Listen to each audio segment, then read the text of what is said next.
Salut à tous, aujourd'hui vidéo un peu différente des autres. On va se faire une petite remise en état sur une 318D, donc c'est celle d'un ami. Donc elle a un petit souci avec la pompe, la fameuse pompe VP44, donc avec le calculateur qui crame. Donc ça fait déjà quelques mois qu'elle est à l'arrêt, donc on va s'occuper de ça et on va en profiter pour se faire une petite remise en état de l'intérieur, du volant et quelques petits bricoles. Allez, c'est parti.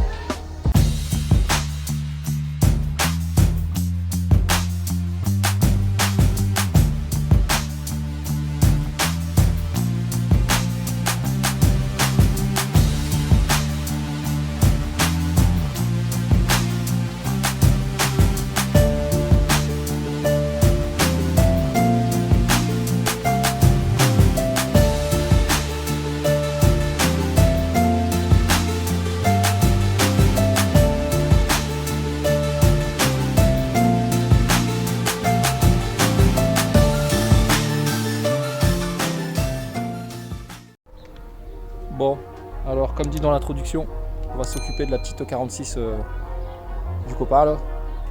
Donc aujourd'hui on va déjà s'occuper de remonter la face avant correctement. On va commencer déjà par démonter le volant, car je vais aussi restaurer le volant. Et si on a le temps, on va démonter les sièges pour pouvoir les nettoyer et faire un nettoyage de l'intérieur complet. C'est parti, allez. J'en profite pour vous faire quelques petites images. Allez, c'est parti, on y va.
Bon, alors là ce qu'on va faire, c'est qu'on va démonter le volant parce qu'il est vraiment en sale état. Donc je pense que je vais d'abord bien le nettoyer. Je vais recoller la partie de cuir d'origine, parce qu'en fait quand vous commandez là j'ai commandé une retouche de cuir, donc il vous renvoie le cuir à dimension du volant. Puis après il faut vous amuser à recoudre tout le tour. Il faut venir faire les coutures tout le tour, donc il faut démonter les inserts, l'airbag, tout ça bien sûr. Donc moi ce que je vais faire, je vais démonter complètement le volant. Et mais le problème c'est qu'en fait ouais, ils envoient le morceau de cuir, mais qui est aux largeurs en comptant l'épaisseur d'origine de cuir. Donc en fait le problème c'est que si je l'enlève, j'ai peur que ce qu'ils vont m'envoyer comme cuir ça soit trop large et ça nage en fait, ça épouse pas bien la forme du volant. Donc on va recoller d'origine, de toute manière après une fois que c'est recouvert, il n'y a plus de souci. Et on va voir ce que ça donne. Donc allez, c'est parti, on démonte le volant.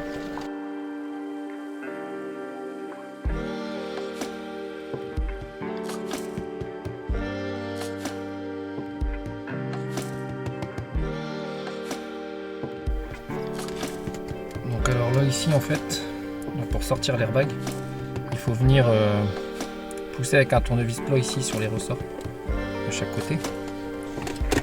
Parce que l'airbag il tient avec des ergots comme ça. Donc ils viennent se mettre là ici. Ils viennent se prendre ici de chaque côté là. Donc quand on les pousse on peut tirer l'airbag. Donc après les cosses d'airbag c'est du classique.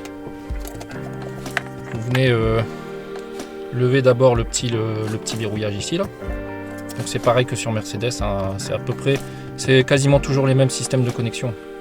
Donc on lève les petits loquets là et on vient tirer tout doucement. Donc vous faites vraiment gaffe parce que c'est du plastique et les voitures elles ont 20 ans, donc forcément le plastique il a pris un coup dans le citron quoi. Donc après là il y a juste à déconnecter l'alimentation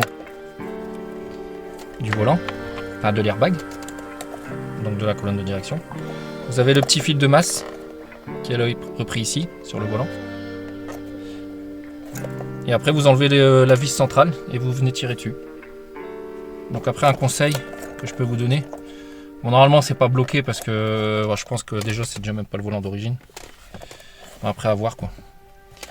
Vous venez desserrer la vis au maximum et vous laissez quelques filets pour quand vous allez tirer le volant pas vous le prendre dans la figure quoi. Donc allez c'est parti, on démonte ça.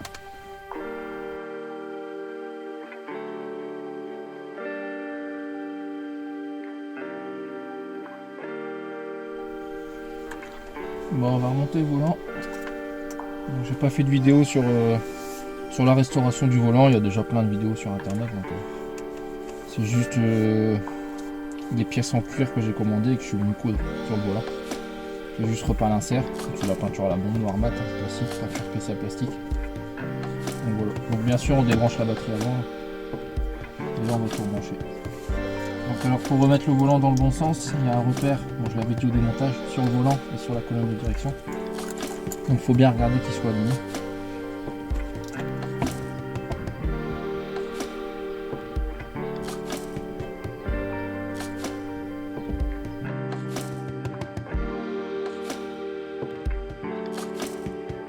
Comme ça, une fois que ça se sera remonté, on pourra démonter tout l'intérieur, commencer à nettoyer.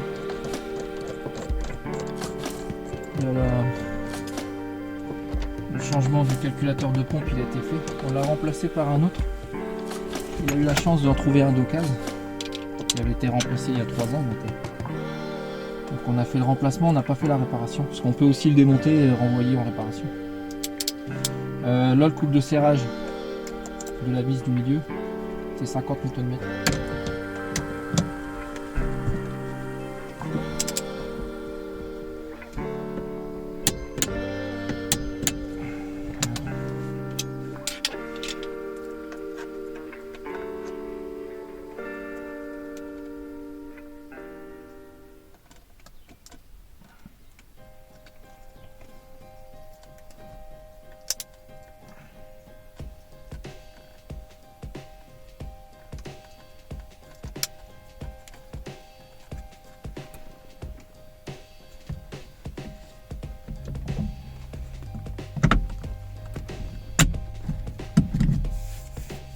Et voilà, donc avec la batterie à rebrancher, on est nickel. Donc c'est une restauration qui a coûté 17 €. Là on est parfait. Allez, on passe à la suite. Bon alors là ce qu'on va faire, c'est qu'on va remplacer toutes les petites durites de dépression là, de turbo, tous les petits retours d'injecteur parce que tout est fuyard. Et on va faire les joints du collecteur d'admission. Donc là les joints, les joints sont là. Donc alors les joints là, donc c'est je sais plus 20 ou 25 € sur eBay. Donc il y a tous les joints pour le collecteur avec le joint de la vanne EGR, tout ça. Donc allez c'est parti, on s'attaque à ça.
on voit bien. On est complètement bouffé.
Bon, là du coup, j'ai changé tous les petits retours d'injecteur.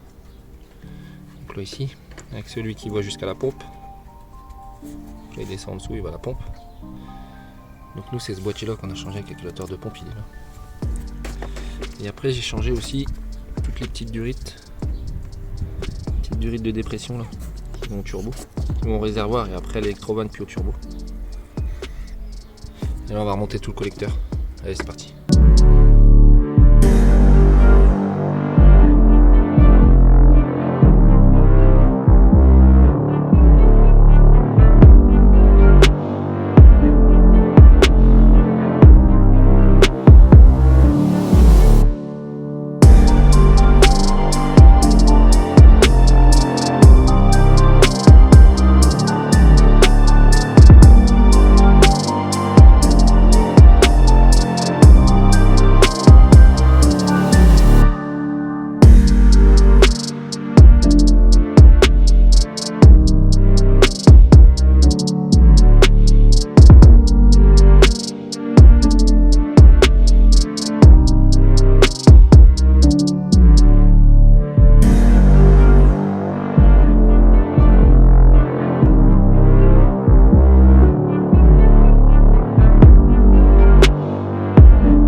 Bon alors là j'ai tout passé à l'aspi.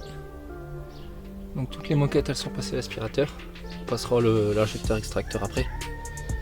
Donc là ce que je vais faire c'est qu'on va nettoyer tout le plafonnier. Les montants de vitres. Et tout ce qui est tableau de bord et console centrale. Parce qu'avec les mois où elle est restée à l'arrêt, ça a un petit peu moisi. Donc alors en produit j'ai pris ça. Donc ça c'est le Mecaren HMG. Donc ça si vous voulez le commander vous pouvez aller sur My Little Garage, c'est le site de GLB. Donc Evan il a fait pas mal de tests sur ce produit là. Franchement ça marche très très bien. On peut même le mettre dans les injecteurs extracteurs. Donc moi là je vais déjà l'utiliser dans un pulvé, ça se dilue à 10%. Donc vous diluez 10% de produit dans votre quantité d'eau. Et là après on va nettoyer, on va frotter avec la brosse. Et tout ce qui est tableau de bord on va le faire avec un pinceau et puis on va ressuyer à microfibre. Donc allez c'est parti.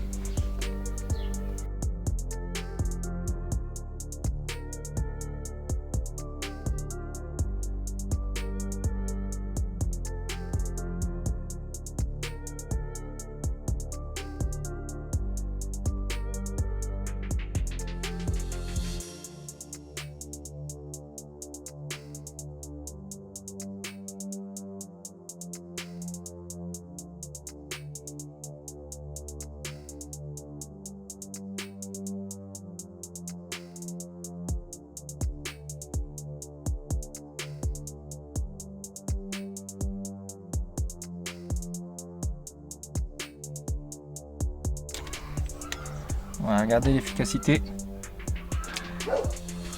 Donc là les auréoles ça va sécher après par la suite. Mais bon là on a vraiment tout enlevé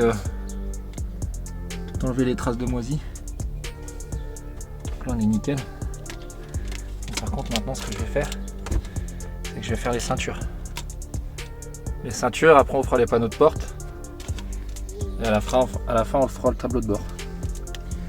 Donc là il y a les ceintures. Pareil, elles ont bien. Donc là il n'y a plus l'intérieur, c'est parce qu'on va se faire une petite restauration des cuirs.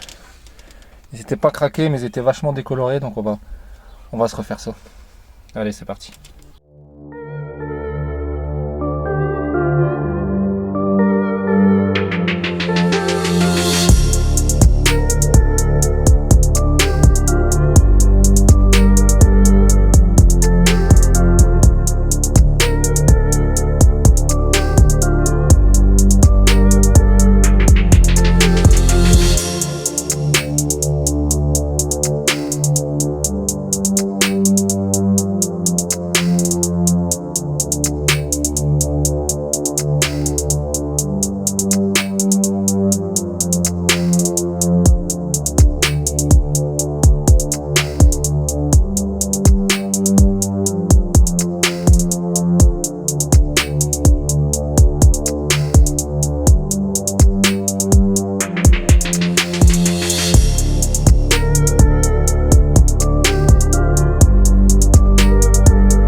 Bon alors pour nettoyer les moquettes pareil, on met le HMG parce que c'est possible de le mettre dans les injecteurs extracteurs. Donc ça c'est nettoyant, dégraissant, antibactérie. Donc Donc là voilà l'extracteur. Avec la buse spéciale pour les moquettes. Là on met le HMG dans le réservoir, on dilue avec de l'eau et c'est parti.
Bon, forcément on est dans le nord donc il s'est mis à pleuvoir, donc là on reprend.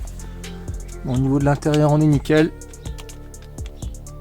Donc là tout est nettoyé, les moquettes elles ont été passées à l'injecteur. Donc on va remonter la banquette arrière. Allez, c'est parti.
Bon les gars, c'est la fin pour cette 318D. Donc elle est terminée, ça y est. Donc alors qu'est-ce qu'on a fait dessus? On a remplacé le calculateur de pompe à injection. Parce qu'elle a la fameuse pompe VP44. Donc on a changé le calculateur. L'ami a réussi à trouver un calculateur d'occasion. Donc quand c'est comme ça, vous pouvez le remplacer. Il n'y a pas de souci, du moment que vous avez la même référence, vous changez le calculateur avec les deux électrovannes. Vous refaites une cartographie de pompe et puis c'est reparti, ça redémarre. Donc j'ai perdu les rushs de cette réparation là, mais bon, il y en a pas mal sur le bon coin, donc j'aurai l'occasion d'en refaire d'autres. Après, qu'est-ce qu'on a fait? On a remis en place les mâchoires de frein à main. On a changé tous les petits tuyaux de dépression et de retour de gasoil. On a fait une restauration des cuirs, on a fait restauration du volant, nettoyage complet. Et qu'est-ce qu'on a encore fait? Je pense que c'est à peu près tout. Donc si ça vous a plu, n'hésitez pas à vous abonner, à mettre un petit pouce bleu. Je vous laisse avec quelques petites images et je vous dis à la prochaine. Allez, salut!